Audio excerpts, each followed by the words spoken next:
కొలసీయులకు రాసిన పత్రిక 1వ అధ్యాయం 9వ వచనం నుండి 12వ వచనం వరకు విశాంతి చదివి వినిపించవలసిందిగా ఆహ్వానిస్తున్నాను.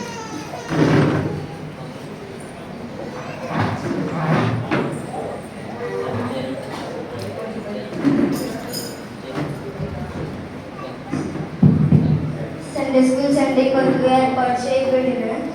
పత్రిక వాక్య భాగము అపోస్తలుడైన పౌలు కొలసీయులకు వ్రాసిన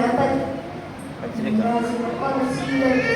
1వ అధ్యాయం 9వ వచనం నుండి 12వ వచనం దాకా ఈ విధముగా రాయబడి ఉన్నది. అందుచేత ఈ సంగతి దిననాటి నుండి మేము ఈ నిమిత్తము ప్రార్థన చేయటం మానక మీరు సంపూర్ణ జ్ఞానముతో ఆత్మ సంబంధమైన వివేకమును కలవారును ఆయన చిత్తమును పూర్ణముగా గ్రహించిన వారునే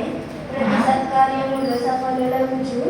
దేవుని విషయమైన జ్ఞానమందు అభివృద్ధి పొందుచు అన్ని విషయాలలో ప్రభువును సంతోషపెట్టునట్లు ఆయన తగినట్టుగా నడుచుకోవలెనని ఆనందముతో కూడిన పూర్ణమైన ఓర్పును దీర్ఘశాంతమును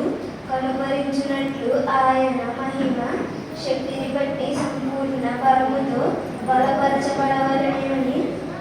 తేజవాసులైన పరిశుద్ధుల స్వాస్థ్యములో పరివారిమములకు మనలను పాత్రులను చేసి